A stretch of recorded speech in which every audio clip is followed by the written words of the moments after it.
Micro Adventures and Resilience. Hello, everyone, and welcome to the podcast of The Ordinary Maverick. This is Ajay, your host, an ordinary maverick, sharing real life thoughts and experiences and maverick tips. If you haven't hit the subscribe button yet, please do so, and you'll not miss another episode.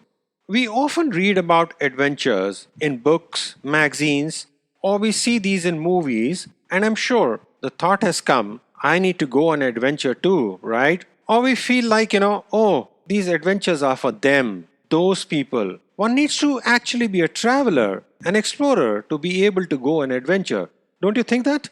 Well, today I'm going to speak on an interesting emerging new topic, the micro adventure, and how by consciously nurturing that explorer spirit within us connects and builds our survival skills and more importantly, resilience. Resilience of the body, mind, the spirit has come more and more into prominence. The definition of resilience is the capacity to recover quickly from difficulties, the ability to spring back into shape. It's like toughness, elasticity. It's about experiencing stress, adversity, emotional upheavals, etc., but being able to withstand and bounce back. Given the last 18 months with COVID-19 pandemic, this aspect of resilience has emerged into prominence. Never before has anything tested our collective resilience than the global health emergency. Mental health and well-being is also fast emerging as a topmost priority for our health. It's kind of funny. Some decades back, we were all totally focused on our physical fitness. Everywhere we turned, there were gyms, clubs.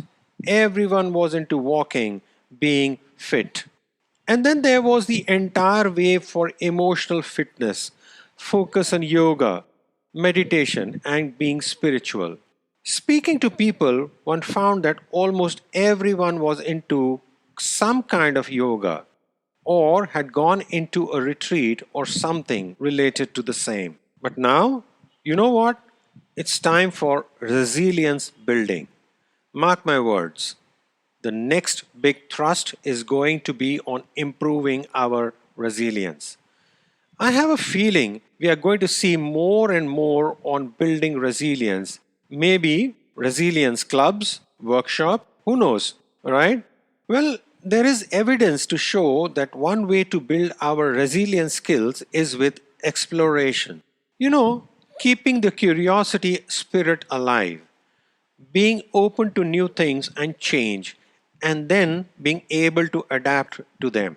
And of course, one way to do this is to travel and see new places, correct? Now, the last 1 year with the global pandemic and the impact that had on travel, thinking about going off somewhere took a whole different meaning, right? I mean, all of us were tied to our homes in one way or the other. Now, traveling is opening up, at least in some parts of the world, and we are once again getting out there to explore. But I know this is not always possible. One needs time, money, arrangements need to be made, all kinds of things to be done before we just set off from home. Well, let me tell you, that doesn't give us any excuse to not have an adventure. Yes, one can find adventure anywhere. You can find it right where you live. Take a different route to work. We did that sometime when returning with our girls from school. Taking a different road and looking out for exciting things along the way.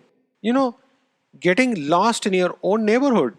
Go down the lane you have never been before. You'll be surprised how many things you'll notice and the fun it generates. I have spoken about us moving homes, shifting new countries, cities. Well, we all might have experienced this in some form or the other in our lifetime. And one of the things we did is just drive randomly. Discovering new routes from work to home or school to home. It's the best way to understand a new place, and of course, it all contributes to that adventure feeling. If you haven't done this yet with your kids, do it now. It's important for children to develop that sense of adventure and fun early on. I ran out of gas, or petrol in my car once back when we were in India. Both my girls were with me, and suddenly the car stalled. I realized I had forgotten to fill gas. We were in a busy area and we were en route to a wedding. I could have fretted, gotten hassled, and then, of course, the mood would have been ruined. Instead, just by making it into an adventure, it changed everything. I got a jerry can, went and got some petrol from a nearby gas station, filled the car, and we moved. Of course, till date, we always check the gas whenever we drive. Throwback to this time when we ran out. You might have heard the term micro adventure. So, what is it? It's when one plans something close to home, small scale, but still something totally different. That's not the norm. Ideally, it also entails spending a night out of your house. But I feel micro adventures can be planned and executed at any time. This is my take on how one can get our exploratory caps on and build our resilience skills. As a family, we have done pretty fun things to keep the sense of adventure strong. One time, we took the car and set out. Didn't do any bookings. As we drove along the way, depending on the time and where we checked out hotels and got ourselves a room. It was such a novel experience, felt like we were navigating uncharted waters.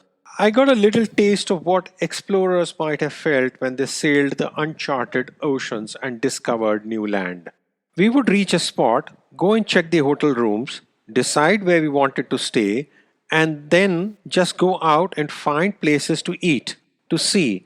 Basically, the entire trip was a blank slate when we started, and we just kept filling it in with what we liked, including taking detours to visit historical sites or something that we would learn about along the way. It was an amazing trip, more so as we had our little daughters with us, maybe about 11 and 12 years old at that time, who participated fully in charting out our trip, including selecting hotels. We were amazed at their insights into which hotel to sleep in as they brought out their own checklist.